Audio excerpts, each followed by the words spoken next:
ନବରଙ୍ଗପୁର ଜିଲ୍ଲା ଉମରକୋଟ ବ୍ଲକ ଅନ୍ତର୍ଗତ ବେହେଡ଼ା ଛକ ନିକଟରେ ଏକ ହୃଦୟ ବିଦାରକ ସଡ଼କ ଦୁର୍ଘଟଣା ଘଟିଯାଇଛି। ଏହି ଦୁର୍ଘଟଣାରେ ଜଣେ 14 ବର୍ଷୀୟ ବୟସ କିଶୋର ପୁଅର ମୃତ୍ୟୁ ଘଟିଛି।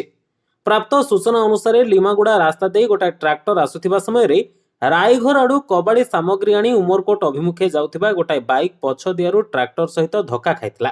ବାଇକ୍ରେ କବାଡ଼ି ସାମଗ୍ରୀ ଧରି ଯାଉଥିବା ବେଳେ ଏହି ଦୁର୍ଘଟଣା ଘଟିଥିଲା।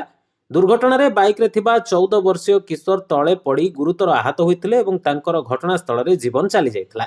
ତାଙ୍କ ସହ ଥିବା ଜଣେ ମହିଳା ଅଳ୍ପକେ ବର୍ତ୍ତି ଯାଇଥିଲେ।